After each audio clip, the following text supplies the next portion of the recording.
This is probably the one that's been done the most. I mean, this is like the Phantom of the opera world.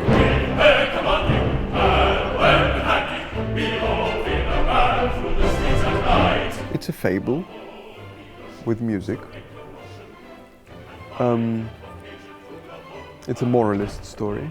It's a very simple story, disarmingly simple. It's about a young man who thinks there is a way of going through life without working for a living. And the devil gets to hear about this. The opera was written in LA. I mean, it's the best opera ever written in Hollywood, I suppose, really. Stravinsky had the idea, having seen this group of pictures by William Hogarth, the 18th century English artist, on an exhibition, I think, in Chicago, in the middle of the war. And he thought this would be material for an opera.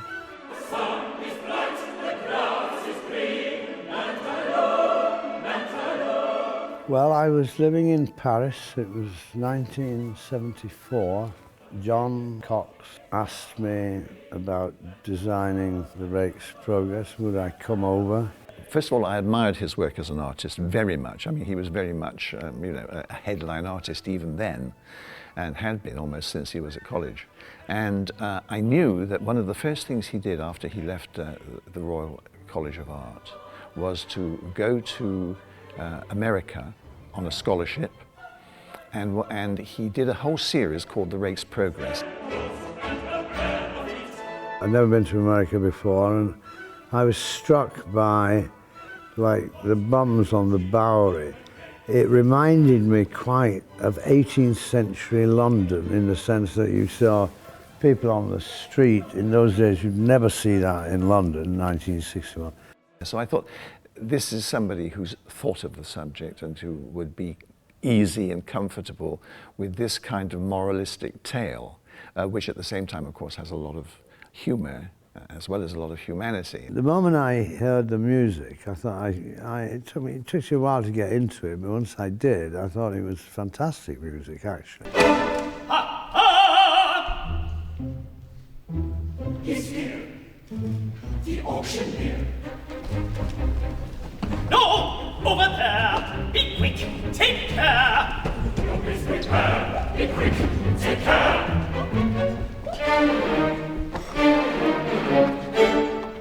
Ladies! I felt, as we worked, that he was getting a visual equivalent of the music in the most extraordinary way.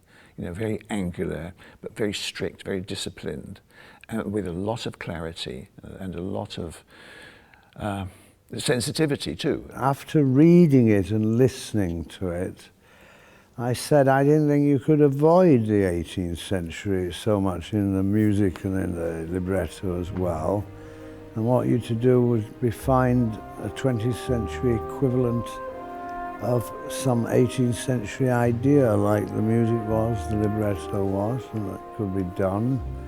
And I came up with the suggestion of, instead of taking the Hogarth paintings, take the engravings and then use the engraving graphic techniques that would be linear, spiky, which I felt would go with the music better.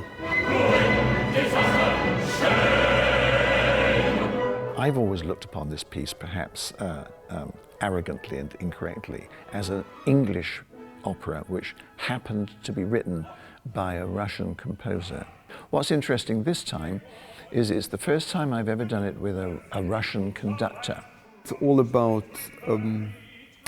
finding what we call in the music, we call it blending.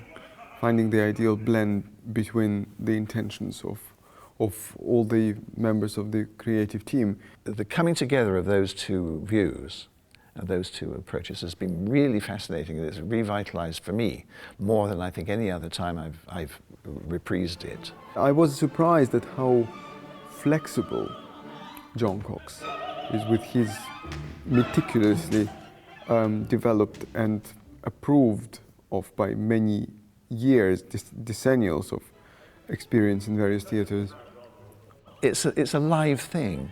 It's a live thing. It's not like a drawing or a painting or anything else. It's alive, and it's alive because of the people who bring it to life.